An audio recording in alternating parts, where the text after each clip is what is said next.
Good evening and welcome. My name is Leandra Michael, and I'm the current Savannah Jaycees president. Thank you to our esteemed panelists and community leaders for participating in this very important conversation. Thank you, Mia, for agreeing to moderate, and thank you to every Savannah Jaycee for understanding the need for this conversation and working to make this event happen. The Savannah Jaycees have been in the city since 1942, and our mission is to inspire leadership growth through community involvement. For almost 80 years, this group has consistently been a voice of leadership and progression, but we understand that we still have a lot to learn. So tonight, we pause our own voices and we just listen. In our creed, it states that service to humanity is the best work of life. For Ahmaud Arbery, Breonna Taylor, Kendrick Johnson, Eric Garner, Sean Reed, Michael Brown, Sandra Bland, Atatiana Jefferson, Tyree Crawford, and countless others, for every name that we know and for so many that we don't. The goal of tonight is to simply start a conversation, as uncomfortable as it is. The goal is to reach beyond our own discomfort to connect with each other, with mutual respect and understanding. We're not going to find all the answers tonight, but it is my hope that we will listen with open hearts and minds, and that we will in turn work to become better citizens and better people, and that we recognize the humanity in one another, and that our service speaks for itself. Thank you.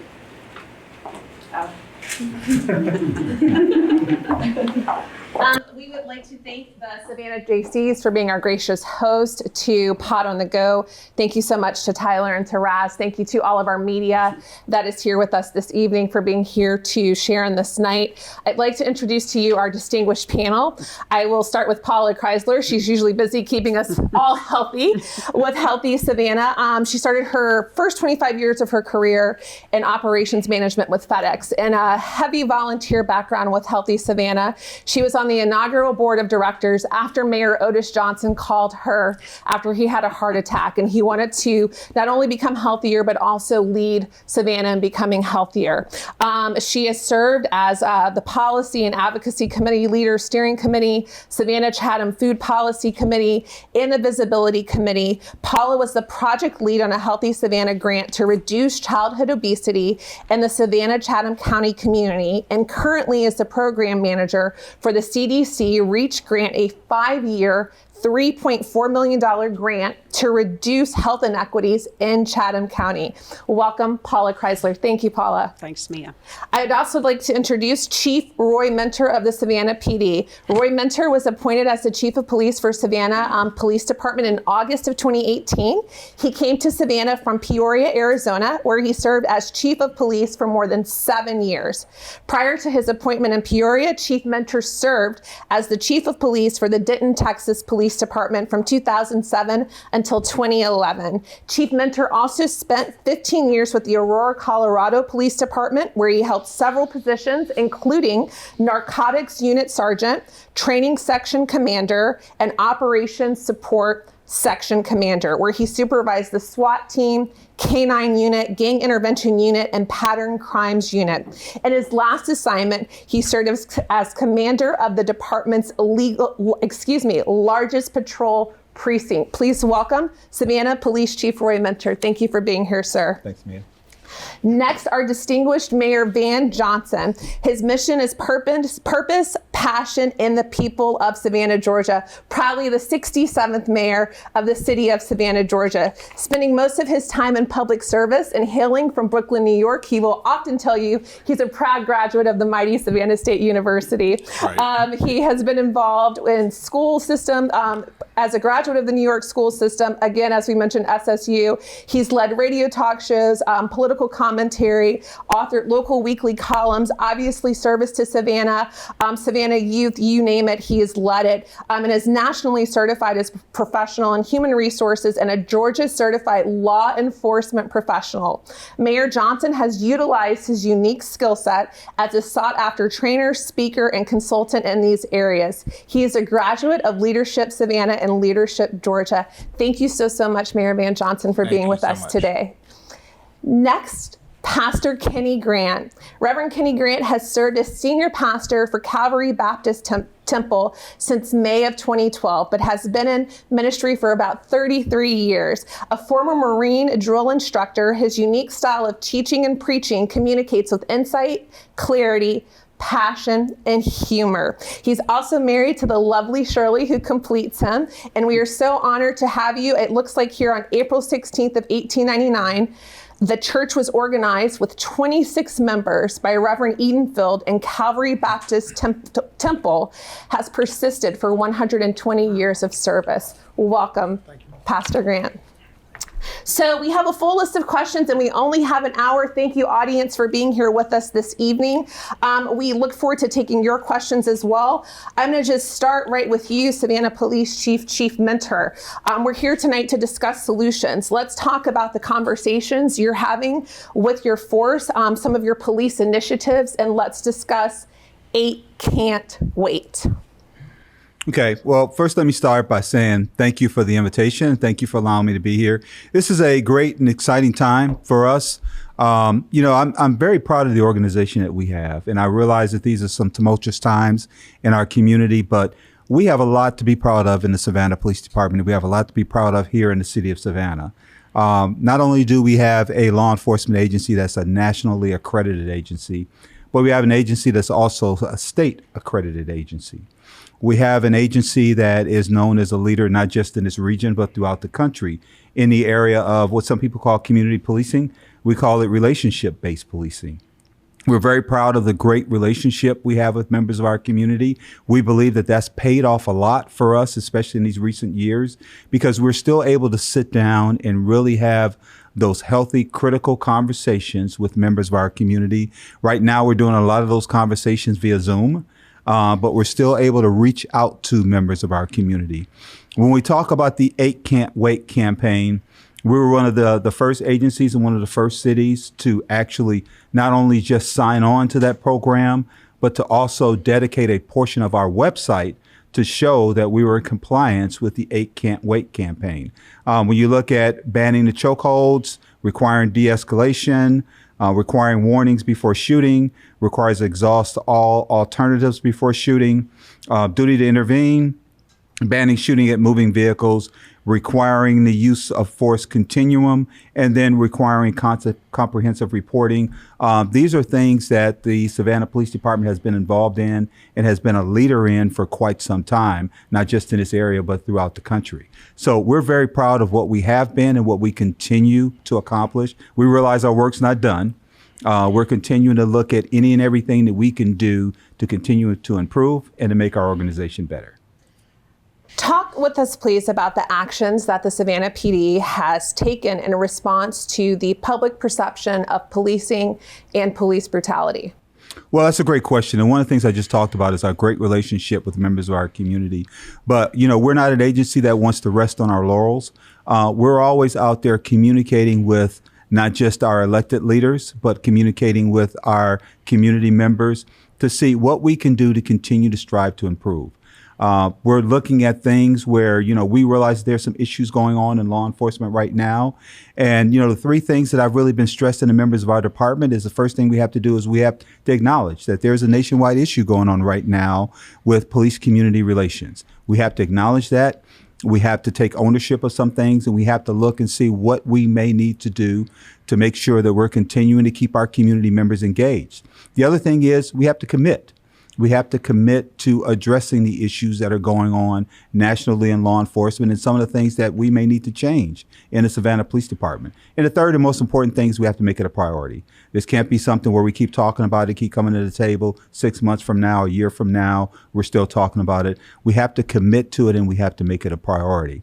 I've been holding several meetings, Zoom meetings recently with our supervisors, first line supervisors all the way up and, making my expectations very clear for them, and then also listening to issues and concerns that they have. We realize that by virtue of some of the things that are going on in the community, there are a couple of things we really need to keep a close eye on. First and foremost is officer safety. We have officers out there who are concerned about their safety. We also want to make sure that we keep an eye on morale, recruitment, retention, but we also want to take a look at what community engagement looks like now. And do we need to change anything? And what community engagement looks like now for the Savannah Police Department and what it may look like in the future.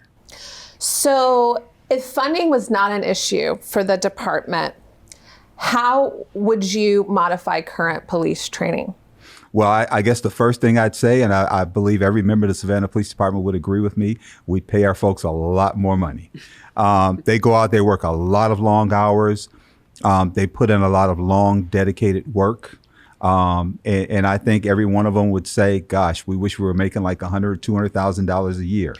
But looking at it realistically, you know, we want to make sure that we continue to be a leader in this area and we continue to get great support from our elected officials in the area of training and equipment and making sure that we stay at the forefront in the area of technology, that we're hiring the best people and we're providing them with the best and the highest level of training.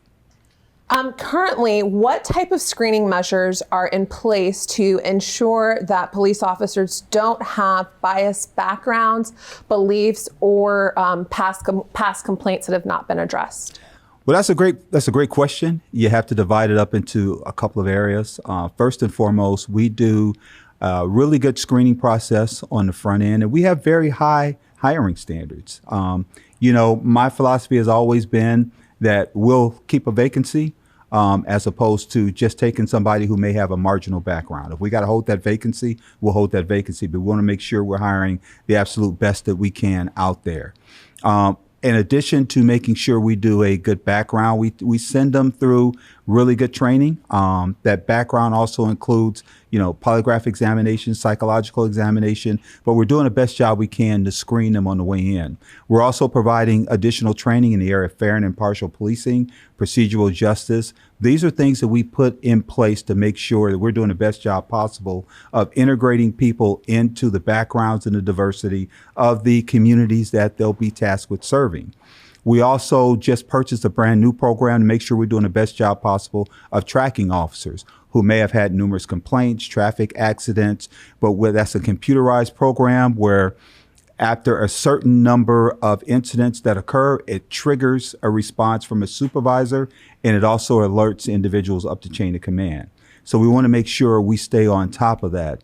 The other thing that we also want to make sure of is that, you know, we're keeping an eye on our folks.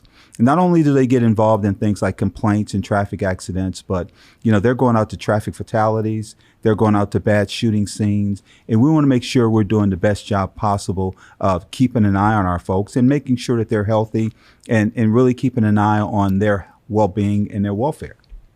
Thank you very much, Chief Roy Mentor. Sure. Paula Kreissler, health inequities are real, not just locally in our state, as well as in our country. Going into COVID-19, we already had health inequities. Can we talk about the issues of messaging of healthcare, access to services, and some of the initiatives that Healthy Savannah has personally taken on to address these issues, please? Sure. And again, I just want to say thank you too for engaging Healthy Savannah in this conversation, because this is the work that we've been engaged in for 13 years now. We like to say that we want to make the healthy choice the easy choice for everyone in our community, regardless of their race, age, ability, income level, or their neighborhood. And of course, what we know here in Savannah is, and Chatham County, is that we have large census tracts that where there are clear health disparities, where, you know, it's across the country. Where you live is going to determine your life expectancy. And there have been policies in place for a very long time that have created those health inequities. And some of the work that we've been doing for a long time has been, so it really hasn't changed much really during COVID. It just has heightened the awareness from our perspective. And of course, it's kind of put us in a place where we're having to learn how to go out and listen to our community about what it is that our community needs to improve their health. So that's one of the first things that we do is we listen, and then we use evidence-based approaches to work with the community to hopefully reduce those disparities. One of our big successes a long time ago, Mayor Johnson was alderman at the time, but we brought smoke-free air into our community, where our lower wealth African American population in the community, they worked in areas where they don't have health care available to them. They get minimum at best wage jobs, and they didn't have a choice to work in smoke-filled rooms. And so that impact over time, so that was implemented in January of 2011, and our deaths and death rates due to heart attack and heart disease have plummeted over those years simply for that policy change. And so that's the area that Healthy Savannah works in, is policy systems, environmental change. Another big systems change that we're working on is the Tide to Town loop. A lot of folks see that as a recreational trail. Well, yeah, it will be that. But more importantly to us, it is going to provide an opportunity for those that don't have funds right now to be able to get around safely and at the same time be active. So activity-friendly route to everyday destinations, they'll be able to utilize that trail. And even more importantly, and I think this is the most important part of building this trail, so while everybody is excited about it, it's a 30-mile loop around the city, but it will be, our intention is to work with the city, Manny Dominguez and in the Department of Economic Development. I think that's his new job space. But anyway, to work on zoning around Tide to Town so the developers don't come in and just take over and displace our population that lives around where the trail will go. We want to wealth build, and we want our communities that are living near the trail right now to be able to enjoy it, but at the same time utilize it and be healthy near there. So that's a lot of information. Follow-up question maybe on that? You mentioned with a lot of low-wage jobs being held by the African American community. I want to ask you about the systemic issues of pre-existing conditions, diabetes, stress, high blood pressure being related specifically to the stress of being an African American in America, and understanding all of the issues that would lead up to those health issues that would overwork a body when you're not getting paid enough or you don't have access to health care. What types of conversations is Healthy Savannah having specifically right now to create long-term solutions and strategies to change the future for the African American community? So what we're doing right now and have been for several years is, again, we do community engagement. We have a very specific community survey where we are intentional about being in the African American population. So that what we learn is, and then that's what we take to the policymakers. We take that information, and that's how we got a complete streets ordinance. That's how we got on the strategic plan at the city, where sidewalks near schools are, because that's what our community has asked for. We go ask, and they say, yes, this is what we want, and then we help carry that voice forward and get policies and systems change passed to be able to implement those. So that has not changed over the years. We're still doing that. We're listening about, we all know, and Mayor knows this very well, both the east side and west side of Savannah need a grocery store that actually has fresh produce. They want it, they've asked for it, and we need to help provide that. We need to find instruments and ways to do that. There's healthy food financing initiatives. There's opportunities, just like I said, in opportunity zones where we can create that. But we all have to work together to make that happen. And so it's not about what I think or Mayor Johnson thinks. It's about what our population thinks about what it is that they need. And that's the most important thing I can say, is that we've got to listen. And so when we do, they know what they need, but we've got to listen and then take what we know and say, here's an opportunity to do this. How do you want to do this? It's the same thing with the Tide to Town Trail. We've got to say, how would you like this coming through your community, and what would it look like to you? And what about sidewalks near schools? What streets would you prefer them to be on? And I don't know that, but that is so listening, and I think that's what we've heard, from the chief, and I know Mayor Johnson does that all the time, is that listening is the most important thing we can do, and then acting, we've talked about that as well. So that is what Healthy Savannah has done, and we will continue to do, and take the highest priority items and carry the voice forward. Thank you, Paula, You're very welcome. much. Mayor Van Johnson, let's talk about some of the city initiatives. You discussed with us the opportunity for the Equity Council that will be established. You got ahead of being out there and being in the streets and being a part of the protest and being a voice of that. What types of discussions and solutions are you talking about at City Council right now, sir? Well, to be absolutely truthful, and two things. First thing, I'm drinking water because Paula's sitting right next to me. So it looks really good when I'm drinking water and Paula sees me drinking water. We've been in office now for 5 months and 23 days, and I'm not counting. But it's been a whirlwind. And so the good thing about this very interesting time is that it's allowed us to really be able to recalibrate our focus from what we thought we were going to do to what now needs to be done. The pandemic, in a way, has caused us to be less busy as a community and has allowed us to hear more clearly as a community. I think that is part of the reason why issues of police brutality, issues of equity and equality have really risen up, because we have been quiet enough to actually hear it, been quiet enough to actually see it. And so now you have, at this very unique time in our history, when the intersection of all of these different things kind of connect at the same time. And for us, you want those stars to align to be able to make things happen. And so, we talked about issues of police brutality, and the fact is that, there's been a systemic problem for years.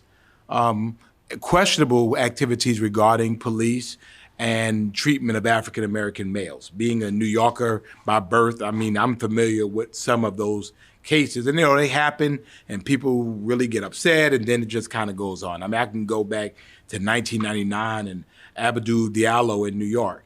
You go back to 2000 and so many years later, 2006, I believe it was, Sean Bell in New York was killed the day before his wedding, shot 50 times by police. But in this time, this was a time when people of all races saw the same thing. And it was just kind of this cataclysmic universal thought that, wow, this is really wrong. And you hear this refrain saying that Black Lives Matter. And it's, I've heard people say, well, all lives matter, and all lives do matter. But in this case, and I would use kind of a analogy of a fire. All houses matter. But if a house is on fire and the fire department is coming to put the house out that's on fire, all houses matter, but the house that is of particular concern is the one that's burning. It doesn't make sense putting water on a house that's not burning. So I think now this is a time for us to be able to speak now in united voices, and you hear people saying, this is not right. And so for us, we've been looking at issues of equality, but looking at issues of equity as well. And I think for Savannah, what will make Savannah unique in this is that I believe that for us, we have the right people in the right seats at the right time. And so Chief Mentor, as you said, we've had several conversations, and the best part about it, we're aligned on it. Because at the end of the day, he takes off his uniform, I take off my suit, we're Black men. And so we're Black men, and we have Black boys, and so you don't want a police officer to have anything other than a consistent, respectful, in-policy response to coming in contact. There should be some predictability about the policing. And so I can hear our audience saying Black women, the Black LGBTQI community as well. So I want to make sure, because I know it's a full sum. Well, it is, but I think, and I'll get to that in a minute. because that's why the second part of the work is really the important work. But let me go back. So, but the issue of the day is that when you look at it, the statistics will say that the issues regarding is really primarily Black males. And again, for us in Savannah, we've initiated a Can't Wait in accordance with President Obama's challenge to mayors. We have instituted a exhaustive review of our use of force policies. I'll be announcing that task force and really creating community input. The good news is that we've been creating community input for quite some time. And we'll take that and we'll take those words and we'll take those stories, and then we will look at our data. And from that data, really come forth with some policy reforms, some that Chief Mance has already made on the spot. So that's the first benefit. The second benefit is that I've asked Mayor Otis Johnson to lead our community in a discussion of equity, because that's what gets us from the moment to the movement. The moment is people are there, they're protesting, they're carrying signs, they're mad, they're emotional, we want something done, and then it gets really hot or it rains and people scatter and they go back to their lives and we just go on to the next thing. The work is, the movement part is really being able now to move to the equity, and hence Black females, Black LGBT, white females. I mean, it becomes now a bigger discussion. So what I've asked Mayor Johnson to do is probably the most and the largest work of this administration, and probably largest work that has occurred in our city in quite some time. That is looking at equity throughout all of the lenses across our city, in education, in healthcare, in housing, in access to food, for food availability, and looking at these things, drawing down this data and seeing where the data is. I mean, we have people that talk in very emotional voices about what's going on. We have people who talk in very passionate voices, but we have to be able to supplant that with data. And from that data, that creates the opportunity for the work to be done. To how do we now change it, either through policy or by law or by goodwill, to be able to make those things happen, to be able to bring people to where they need to be, to where all lives matter. So I want to go back to something we touched on with Paula about funding. What types of conversations are you having? What types of initiatives? Because obviously with the DBE being discontinued and going into the minority and women in business opportunity to be able to be recognized again by the city, what are some of the financial economic equity conversations that you're talking about in city council, and things that people who are watching right now can go and look up and participate in our city? Well, right now we're broke. I think everybody is very clear. We have 4 major sources of revenue. 2 of those have been obliterated. So, funding is really an issue for us. But really that conversation comes from really a larger conversation called Savannah First. And Savannah First is an initiative that's a part of our Resilient Savannah overlay that basically says we spend a lot of money here. And if we're going to help Savannah get back on its feet, we need to spend money in Savannah first with Savannah folk. Savannah businesses first. We're not saying that Chatham County doesn't matter. We not saying that our MSA doesn't matter, or the state of Georgia, but we need to have a very strong domestic program to be able to take care of our businesses first. Now, we still have a DBE program. The difference is that we took away an MWBE program, but we recognize as a part of equity, we realize that minority and women-owned businesses should have equal opportunity for shots at the pie, and opportunities to build their capacity, and opportunities to be able, because we know if they're local and they're minority or they're woman-owned, or that if they're able to get contracts, if they're able to purchase goods and services and be able to spend money here, they also then hire locally. They hire locally, and that money is recycled through our community. So for us, it's a unique time, but it's a time born out of necessity, and I think it's a time for us that we will be able now to be able to start kind of starting from ground zero, but now we're all building together because we're all in the same spot. What types of conversations are you having with company owners and business owners that look to come to Savannah about diversity and inclusion and hiring and representation in the workforce? I think we have to have diversity and hiring and inclusion in the workforce for the folks that are here now. I think, before we could talk about anybody coming here, I think we have to have a culture shift. And the culture shift is that it's all right. We want people that there is beauty in diversity. There's beauty in having different people with different ideas from culture. For years that I was here, it was like, well, you're from New York. I mean, I'm down here, but no, you're not from here. And so I didn't have anything to offer to the conversation because I wasn't from here. So for us, I think it's an internal conversation we have to have as a family to be able to say ultimately, hey, that different is good. Different makes us better. I'm speaking on behalf of all of us. We're so thankful, Right. and we couldn't have made it Right. through the last 5 months. And I know the thank you. audience would agree. Well, thank you. Without your leadership has literally, and I'm sorry to interrupt, but just to know that how valued you are here, Well, sir. the grace of God and some good folk. And I think, again, for us to have those conversations, I think, if we say that we're the hostess city and we say we're a welcoming city and we move to being a beloved city, we don't have to ask anybody to come to Savannah. They'll be busting down the doors to come to Savannah because we show that behavior. And when people come here, they will adopt the behavior of the culture, that we're a community, that we can live together, we can love together, we can be from different places, have different thoughts, different ideas, like different things. But in the end, we all have two things in common. One, that we love our city, and two, we're going to add our collective talents to make it better. So I promise you, Pastor Green, I am coming down there for you. But I do know, Mayor Johnson, let's talk about this second spread of COVID-19 and what's going on with our health risk here in our community. You've asked us to be very mindful. Obviously, we've socially distanced. We all do have our mask. Everything's been sanitized. What do you want the public to know to prevent the second spread of COVID-19, sir? We are still in a pandemic, period. Not much has changed except that our numbers are worse now than they were before. We have seen younger people now being infected. Our hospitalizations have held steady, but yet higher numbers of people are becoming infected. We know that's partly because of the summer. We know that's partly because there are more people coming to town. And really the most important thing, social distancing still works. Washing your hands and using hand sanitizer still works.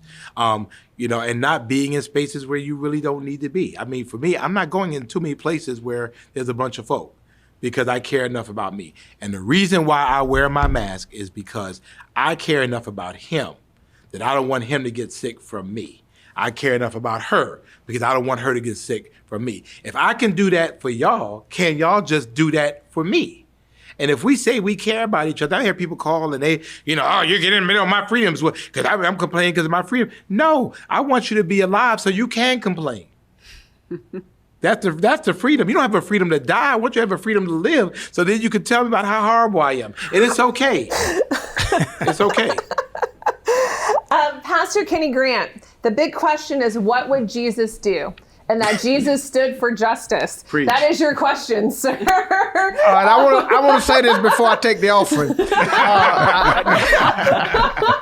No, really, I want to, let me just echo what you said to the mayor. Thank you for your service to us over these 5 months. Thank you for your visibility and how you have spoken so clearly to the issues and how you have cared enough to be visible and vocal at this time. All right, I want to thank you for that. And then, Chief, thank you. Make sure that your men and women in uniform know that our city is grateful for our police chief and for our police force. So we want to say that to you. Thanks, Pastor. Appreciate it.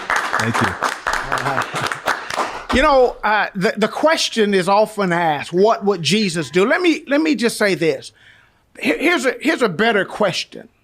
What would Jesus have me to do? What would Jesus have me to do? So we know that Jesus went out on an old rugged cross and died. Well, that's not what he would have me to do. What he would have me to do is to be the salt and the light. What he has said for his people. The very word church means called out, a called out assembly. And we have been told that we are to be salt and light. Salt that penetrates and permeates, light that penetrates and permeates, influential, in making a difference in a world that's darkened, in a world that's decaying. I agree with the mayor. This has been sort of a a perfect storm with the tragic events of what we've seen in the news and even the aftermath of all of that, some of the responses, bad responses and all. COVID-19 has forced us to be still, as he has said. But more than a perfect storm, it's a perfecting storm. I think it's caused us to have some discussions that perhaps would not have been being had, at least to the extent that I'm seeing them happen. I'm having friends of mine in the ministry, colleagues, white men who are calling me and said, hey, I really need you to sit down and talk to me about your experience. And I'm sort of the guy who has lived in sort of a white evangelical world. I'm a Southern Baptist. I pastor a church that called me to be their pastor. It was 99% white congregation. So I've lived in sort of both worlds, but I've been black for 59 and a half years. And that's how old I am, by the way. I woke up like this. Beyonce quotable. Yeah. So I've had colleagues talk to me. There's a great national wound, and the scab is plucked off every now and then, and there are flashpoints. But I think that this is more than just a moment.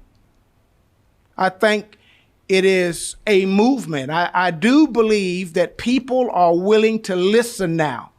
Now, hey, I'll tell you this, it's going to be more difficult in the church, probably than anywhere. That's a sad commentary, but it's true. You know, the hottest wars is fought in the world are religious wars. When people believe what they believe and they know what they know, they just don't know what they don't know. And so breaking the hard outer shell of people's thought processes is difficult. But the thing that I'm encouraged by is that many influencers are wanting to know how to listen, how to engage. And I think that's good. I think we're in a good place, at least there.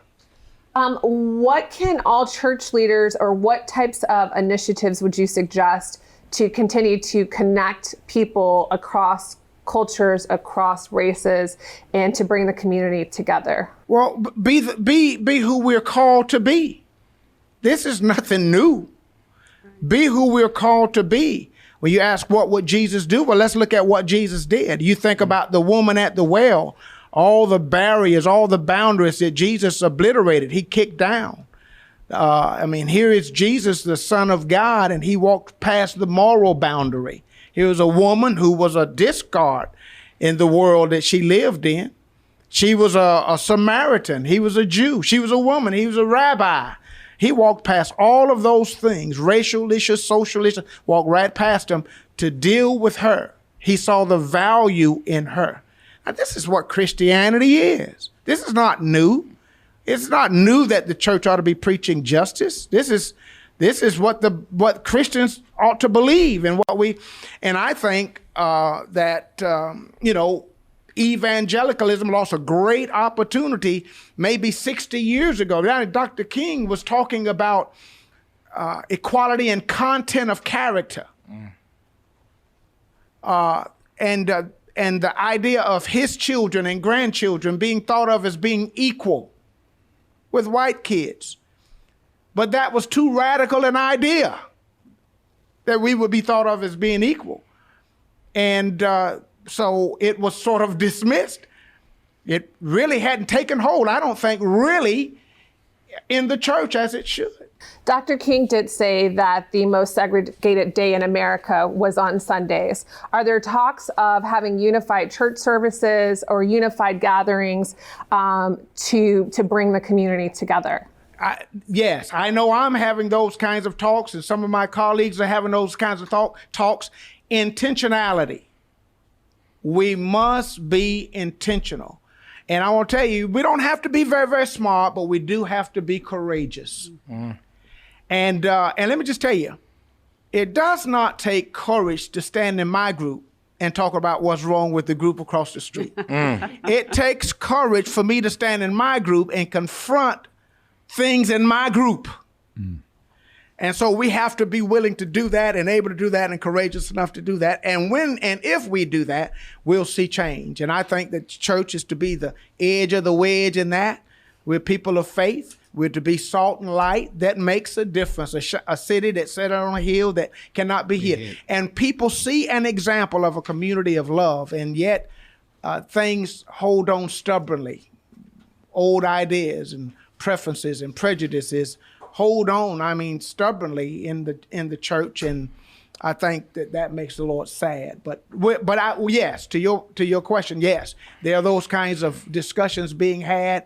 I have some friends of mine, I'll be honest to tell you, who have seen this for a while and have been very vocal and very intentional about, crossing over and doing those kinds of things. Well, again, it's so necessary, and I'm on the front line now of doing those things.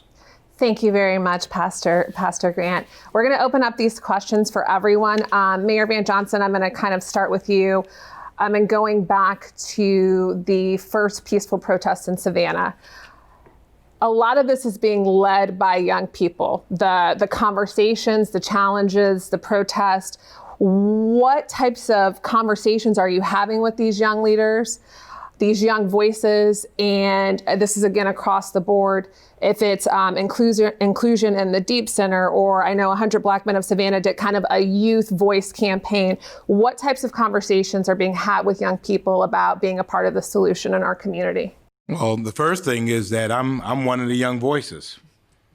So, so if you're asking me the conversation, I think the interesting, and Chief Mance certainly could attest, is that we're not afraid of our young people. We don't see them as being enemies. We don't see them as being protesters, because the word protester has even in that a negative connotation. They're demonstrators, and they are, and which is why we have fully supported their First Amendment right to peacefully assemble, even though we were in some strange pandemic times. And from that, it created opportunities for us to be able to talk with them. Sometimes to help to A, listen, B, sometimes to balance out some of their perceptions. I can't tell you how many young people I ran into that were mad at my police department, and then it's like, where you from? Jessup. Jessup? Or they talk about an incident with a police officer, and I'm asking some more probing questions, kind of find out it was not a Savannah police officer, it was Georgia State Patrol. And so first, you have to kind of help to balance out, to quantify what those things are they're talking about. And then to be able to have them to be able to express that in a way that matters. And there have been times where people were like, I don't like police. This is Chief Mance here, meet him. And from that, it was like, oh, okay, yeah, he's a person too. And so from that, hearing some of the things that they were talking about are some of the things that we're very, very concerned about as well. And so for that, we want to get them working. We want to get them engaged. We want to get them involved in those solutions. And we recognize now some people who will demonstrate for demonstration's sake, and that's fine. But for us as a community, we don't move unless we're able to hear the voices of the young and the voices of the older and the more seasoned. And then be able, again, to take those emotions and take those perceptions and to be able to quantify those with data. And once you quantify those with data, then be able to come up with recommendations of how you move forward. And a lot of this, the other thing is educating people, because sometimes people just don't know. And I think that, if you watch enough episodes of Cops, you think a whole bunch of things. Or Law and Order. And I mean, I've had young people tell me, the officer asked me for my name, and I told him it was my Fifth Amendment. It's like, what are you talking about? It's like, no. So I think we've realized that we need opportunities to have the talk, so to speak, but to be able to educate people. I mean, citizens have rights as it relates to law enforcement. We need to do a better job of educating people what their rights are. And they have responsibilities as it relates to law enforcement. We need to educate them what that is too. And there are things that they need to expect when they encounter a police officer. And again, I'm not sure we've done as good of a job of doing that, But believe me, we have learned. You will see us being much more aggressive in terms of telling people, what is this, so that you know when it does not go right, you know what that looks like. And then making sure it's very, very clear, as Chief Mentor said at a forum we were at Saturday, you don't have to wait till the following Monday. You can go out and file a complaint then. And that our officers, as opposed to many in the country, our officers wear body cameras. And again, people are saying, we want officers to wear body cameras. We're like, we already do that. And that helps us to not only protect the officer, but also protects the person as well. Thank you. Young Mayor. I want you to know that. Say it again. For the rest of the panel, if it's within the church, if it's within Healthy Savannah and the communities that you visit, Chief Mentor, when you're talking to young people about becoming law enforcement, what are the conversations that you're having with young people in our community? Well, I know that I love one of the things here on your creed that laws or government should be of laws rather than of men. I love that. But listen, we are a country of laws. I don't want people to disdain the policeman, law enforcement. You can't live, we couldn't make it here without traffic laws, and we want those laws to be enforced. And so we need to also, in all of this discussion, we need to make sure that people understand that the policemen, according to the Word of God, are ministers for us. They're for our good. And so I'm talking about both those things. I understand that you can have bad policemen, but you don't want to spit out your teeth with the mouthwash. You know what I'm saying? We need to have policemen, and policemen need to be respected as well. They are authority, and I don't want there to be this disdain toward policemen and toward law in general. Law-abiding people and decent people understand that there are laws for our own welfare and our own safety. And so that's one of the discussions I think that needs to be had. That needs to be balanced. So I would like to just talk again. This has been going on for quite some time, and it was a collaboration across all, both the city, the county, the Juvenile Justice Department. But one of the things that we learned when we listened to kids was that they were we're just taking them being able to walk safely to and from school. What did they need? And literally the number one issue that they had in our Title I schools was crime. And they were afraid to walk to school because of that. And that was the perception. So we worked with the police. This was pre-Chief Mentor, but with Chief Lumpkin, where we engaged with so the police department, juvenile court, all the judges there, the city of Savannah, the building there at 2203 Abercorn that is now called the Front Porch. And the Front Porch is a place for Chief Mentor's folks to take youth that are on the street because of some issue that is not, that is really more a social issue, where they can get assessment, their families can go, and it's not having them to have to go to the detention center because they may have broken a law, but it's not one that where they need to be thrown into the detention center. It's one that needs some compassion and some social needs addressed, and that's what the Front Porch does. And it's been open, can't remember how long now, but it's been maybe 2 years. Mm-hmm. And they have, it's well over, I think it's closer to 300 kids that have been kept out of the detention center because of what's going on. You can also walk in there. You don't have to be brought by a police officer. And I've talked to Chief Mentor about this. It's been working very, very well. So the Front Porch is for kids. We heard, because the kids don't want to necessarily be thrown in the detention center, but yes, they do. They have needs.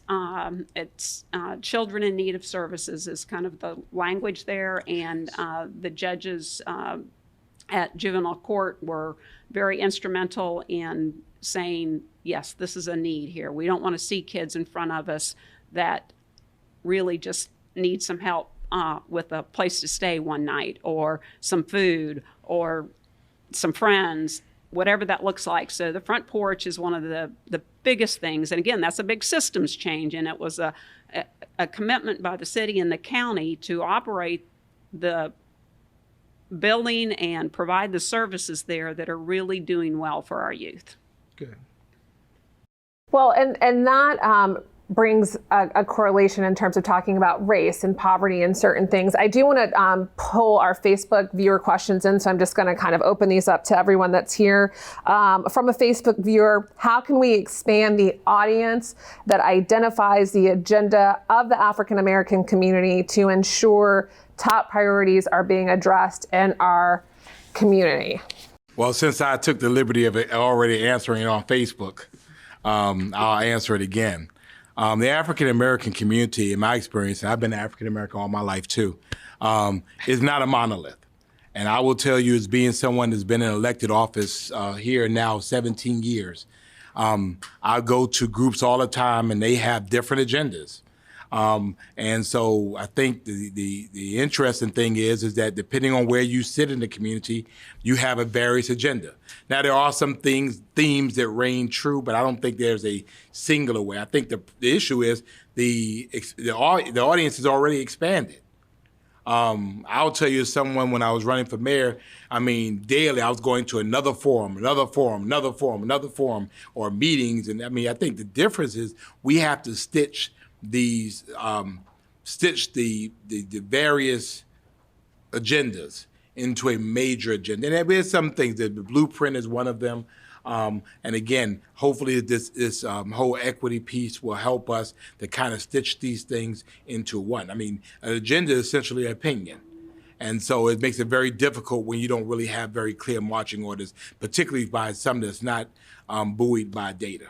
How does the public get involved with the equity counselor? How would they have a chance to say they'd like to serve? Well, that's going to be the interesting part. We've received many inquiries of people wanting to serve.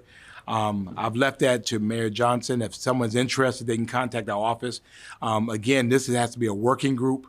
So I suspect there will be a steering group. And then from there will be work groups based on various expertise. Because again, what we want to end up with is a very clear, data-driven process. And so they can certainly contact our office if they're interested, and we'll certainly put their name in the hat, and we'll see where Dr. Johnson is with that. Again, he's quarterbacking it, and I want to make sure that we're able to get the type of product ultimately, again, that stands the data walks, so to speak. Thank you.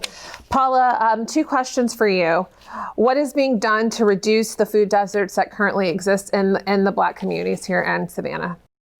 Great question. And I'm not going to remember the name of it. Maybe somebody will put it in Facebook, but we're trying to not say desert anymore. We're trying to say, and I can't remember it, I apologize, but so look it up, Google it, but we're trying to eliminate food deserts as a phrase. So to that end, we have heard from several thousand people over the several years that we've been doing our community surveys. And so we know, Mayor knows that grocery stores with fresh fruit produce are a priority. We are working in the west side of Savannah in that space. We're also working in the east side, but in the meantime, and what I call these are Band-Aids, because what we really want are structures that provide this that are accessible to everybody. But part of the REACH grant, which I haven't really officially mentioned tonight, but the grant that we have is Racial and Ethnic Approaches to Community Health. It's a CDC grant. And through that, we're able to take some steps forward in that. So the farmers market has Farm Truck 912, and the stops that they make every week are in areas that where the fresh produce is needed, where they have to take 2 buses to get to the store. But it's just a once a week stop. Their SNAP benefits are doubled. But what we know is they want a grocery store. They don't, it's like, And we want them to have that as well. But in the meantime, the Farm Truck 912 also through the REACH grant, we've got a corner store initiative. So the corner stores that are in the communities right now, we are working to help provide like guidance on how to have fresh produce in the stores, also for them all to accept SNAP EBT. So those are two key initiatives that we are funding through the REACH grant to help provide healthy foods in neighborhoods that currently don't have access to fresh food. Another Facebook viewer asked, the survey that you mentioned that asked about the sidewalks and different safeties within the communities, are those results, how is the survey distributed, and then how are those results made public for people to be able to look it up? Great question. So the survey is, we typically are in the community at events at like the Moses Jackson Center or over at Park, over on Pennsylvania Avenue, or at the African American, the Heritage Fair that's every February. I think that might have been the last public event we did, but we're trying to figure out how to get more input, because what happens is if we put it online, then it's people that look like me that respond to the survey. And we don't want to hear from people like me. We want to hear from our priority population, which is African American, that we want to listen to them. So, and of course we do have demographic questions. So we go to specific events. We are invited. The West Broad Street Y is a great place where we do surveys. We usually are engaged with back to school events at Title I schools. So we're listening to the folks. And so we're very intentional about getting responses from our African American population here in the community. And so it's with that. Now, official results, we haven't published 2019 yet, but if you go on the healthysavannah.org website and you click on the Healthy Kids community logo, I think it's in the bar on the right-hand side, you will see data that has been gathered from those surveys from 10 Title I schools. You will see that information there. And what I will do is once we get the 2019 annual report published with the survey data, we'll let you know. There you go. Chief Mentor, our next viewer question is for you. There's been a lot of press about police unions in our country. What does this dynamic look like here in the city of Savannah, sir? Well, we don't have a union. We don't have an organized labor group. But I understand the question. I understand where the question's coming from. There's a lot of concern about how the police unions may be creating an impediment for addressing some of the issues that we're dealing with now in law enforcement, i.e., when we have officers who we think may need to be significantly disciplined or terminated, and that goes through, and then the union comes in and represents those officers, and those officers are given their jobs back. Also negotiating certain things in labor agreements that sometimes the chief has very little control over. So I understand the concern, but we do not have an organized labor union or association here in Savannah. Thank you, sir. And that's because of Georgia law as it relates to employment at will. So there's no collective bargaining, so to speak. So I know that we are, thank you, very much on a tight schedule, and I want to be very mindful that we committed it would be an hour. I'm going to give you a few last wrap-up questions and let you close it out. Heavy conversation right now is the hate crime bill here in the state of Georgia and the different language within it. Do any of you have anything you'd like to say about that bill, as obviously the language has been changed a lot within the last 72 hours? It's passed. Oh, it's passed. Well, It there passed. you go. It passed today. It was bipartisan. It included differences in bias. It included the data reporting, which was a huge thing. And I think prior to today, Georgia was one of 4 states. Now we're one of now there are only 3, and Georgia's not one of them. This goes a very long way for us, because it means now at a state level that's being kept, it's now a crime. It shows aggravating circumstances. And so I'm proud of Georgia. I'm proud of our legislature for finally getting it done. In terms of systemic issues of race, poverty, and those correlations, what types of discussions are you having about addressing the systemic issues that go into, and you have talked about this hiring and making sure that there's funding for access to things and communities. What are some of those conversations that you're having right now? We're looking at me, right? Okay, so, all right. I think I was half following the question. Let's just one more time. So the correlation between understanding inequities when it comes to looking at the African American community, there's the issue of police brutality, but it's also, there are many systemic issues, from health to access to jobs, to being able to get lending for if it's a business or for a home, or to have access to food. What discussions are happening in our community to address some of those systemic issues? Well, what I would like to just say in that big picture is that what I think the most important thing that I think most of our listeners can help with is that what we've got to do is quit assuming that we're going to always have poor people and that we'll just do better. We'll just put money with programs to take care of poor people. That's the most wrong thing we can do. We have got to say that's the Band-Aid. Yes, we need to do that right now. We need to provide so we can give out food. We can go from unhealthy food to healthy food. That's a good step. But that's the last thing we should want to do, is to provide free, healthy food to anybody. What I think everybody wants is individuals want to have their own access, and that's what we've got to provide. We've got to provide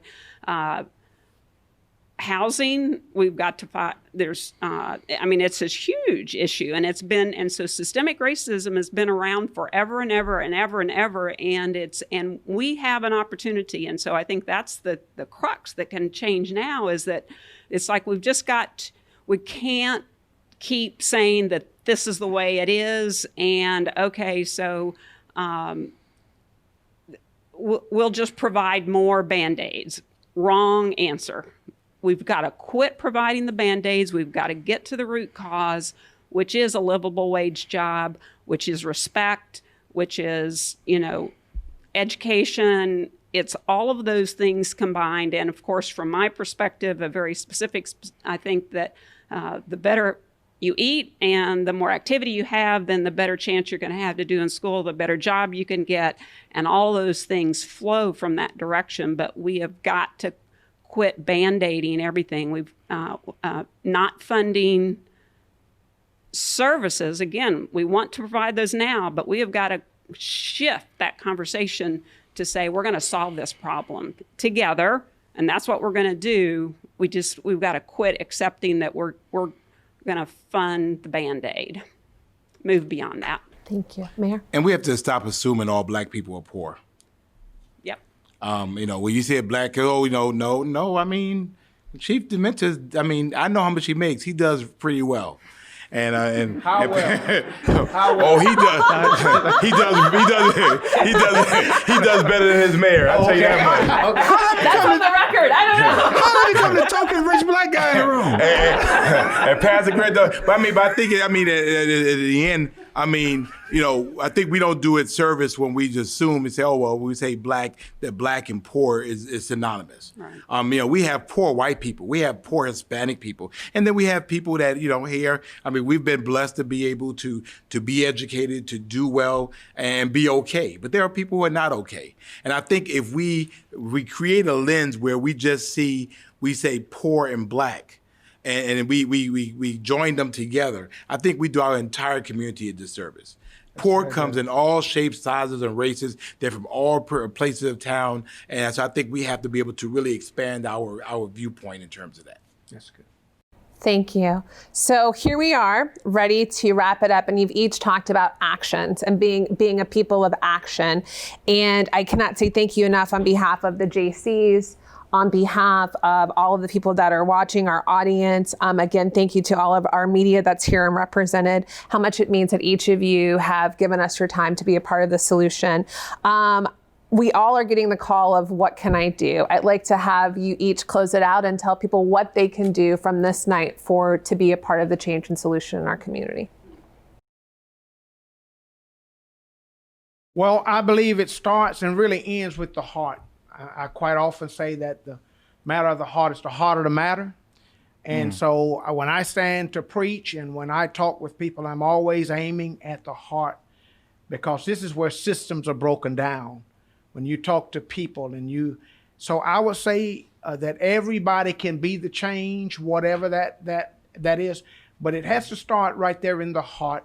And so it starts with, loving enough to listen and listening to learn.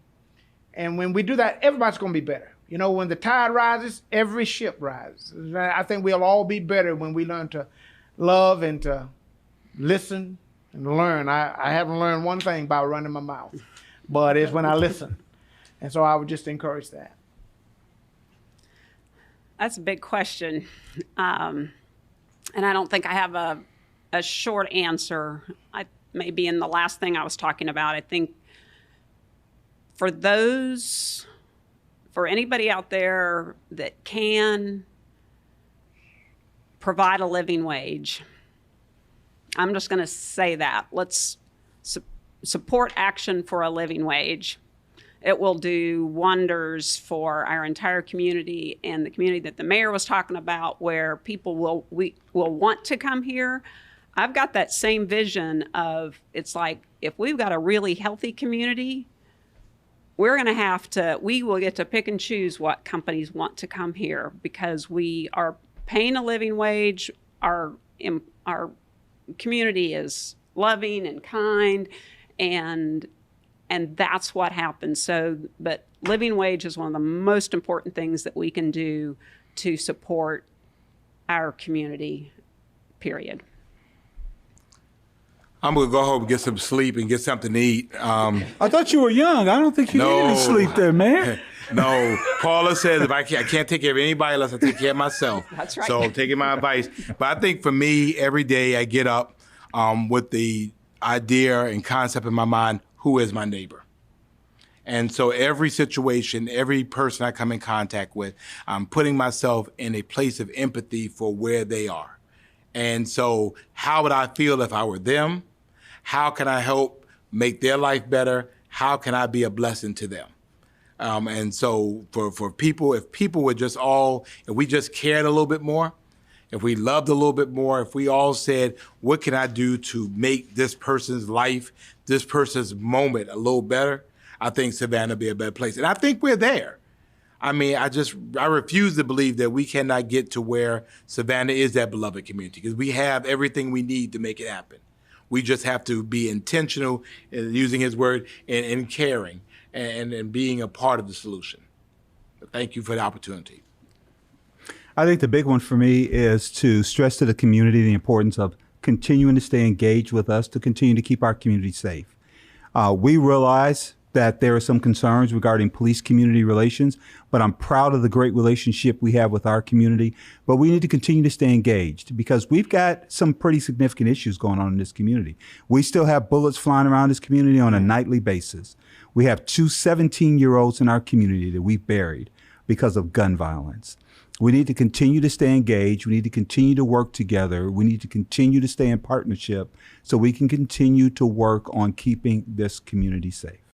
Thank you so much. Thank you, panel, very, very much for your time. Thank you for our officers, for all of City Council. Thank you for all of Healthy Savannah that you represent. Thank you so much, Pastor Grant. Thank you guys for including me as well, me and Mance with G100, the Throwback Station. And I'm going to turn it over to the Jaycees to close this out. And thank you for the outstanding job you did. Thank you. And I'm drinking my water, like Paula said. There you go. So we'll just say thank you for all of our speakers, our panelists, for being here today. Let's give them one more round of applause. We did keep this very close so that we were following social distancing protocol, and hopes that all of our viewers who are watching are able to enjoy some of the viewpoints that were shared today. So thank you all, and look forward to trying to see Savannah become a better community together. Yeah, and thank you each for answering the call. Like, nobody hesitated. Like, it was just like, yes, so I really appreciate you guys coming out. We are all about action. What can we do? But tonight we wanted to listen, so we really appreciate your insight. Thank you. Thank you. Thank you. Thank you.